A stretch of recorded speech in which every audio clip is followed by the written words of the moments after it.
On va préparer du thon rouge que j'ai acheté comme mes poissons à la maison à l'Océan, avenue Garibaldi. C'est du thon rouge de pêche protégée de Saint-Jean-de-Luz. J'ai décidé de le faire avec du lard de colonnata, des asperges vertes et des petites tomates confites, des tomates anciennes que j'ai fait confire. Là, les tomates sont confites parce qu'il faut 1h30, 2 heures de cuisson à feu doux.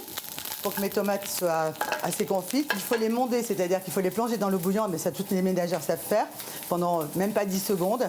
Il faut les éplucher et après il faut les épépiner, les couper en quartiers, les épépiner et ensuite les mettre sur une plaque qui va au four avec du papier sulfu, avec un peu d'huile d'olive dessous et un peu d'huile d'olive, de fleur de sel et légèrement poudrée de sucre à peine, parce que les tomates en ce moment sont belles et donc il n'y a pas besoin de sucrer. Et remettre de l'huile dessus avec un pinceau ou avec les doigts à la maison, c'est comme ça qu'on fait. Bon, alors je fais revenir mes petites asperges vertes dans un petit peu d'huile d'olive et je les fais griller à la poêle sur feu un peu vif. Je baisse un peu le feu parce que je ne veux pas que ça crame non plus. Un peu de fleur de sel dessus pendant la cuisson. Au bout de 5 petites minutes, les asperges sont cuites. Donc je les enlève de la poêle, je les réserve. Voilà, j'enlève ma poêle. Avant de faire cuire le thon, il faut que j'écrase les graines de coriandre. Je vais enrober le thon avec des graines de coriandre, d'accord? Bernardo, porcelaine de Limoges. Je prépare ma mise en place. Donc mes tomates confites sont là. Ensuite, j'ai écrasé ma coriandre, ok? Ensuite, mes asperges sont prêtes. Mon thon est là. Je vais enrober le thon avec la coriandre écrasée. Ça, on peut le faire avec du sésame aussi, d'accord? Des graines de sésame, il y a plusieurs façons, suivant les goûts. Mais je trouve qu'avec la coriandre, je sais pas, ça donne un goût assez sympathique. Ça fait partie de mes épices préférées. Il faut que je la rallume, mais pas trop. Alors, je fais revenir le lard de colonnata légèrement à la plancha qui est chaude et je mets le thon à cuire dans le lard de colonnata. Je l'arrose. Alors, il est évident qu'à la poêle, ça rend plus de gras et on peut arroser plus facilement. Mais moi, j'aime bien, voilà, je fais ça. J'aime bien les cuissons à la plancha, surtout pour le poisson.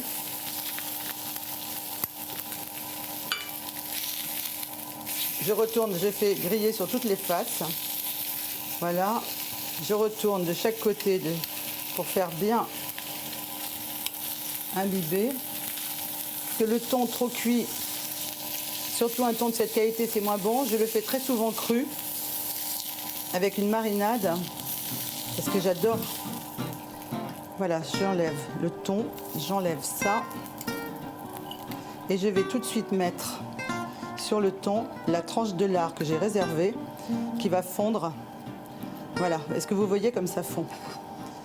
Est-ce que vous voyez comme ça fond? Le lard devient translucide. Voilà, et c'est ce qui va donner le goût du lard de colonnata à mon thon rouge. Le dressage, je vais mettre mes asperges. Je vais mettre mon poisson à côté. J'essaie de mélanger les couleurs. Mes petites tomates sont des tomates anciennes que j'ai fait confire. Alors ça n'a pas l'air très joli, mais elles sont très bonnes.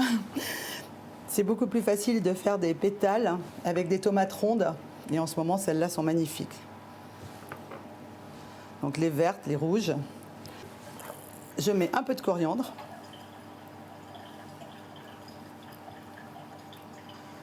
Autour. Et je décore avec un brin de coriandre sur le poisson.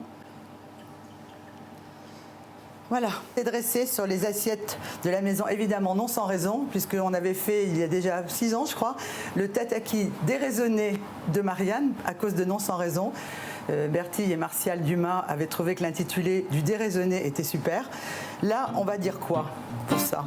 On va dire le thon rouge de ligne, de Saint-Jean-de-Luz, de pêche protégée, de la maison à l'océan, ça fait beaucoup. Au lard de colonnata. Mais c'est très, en fait, c'est très réfléchi, hein. C'est pas déraisonné, non?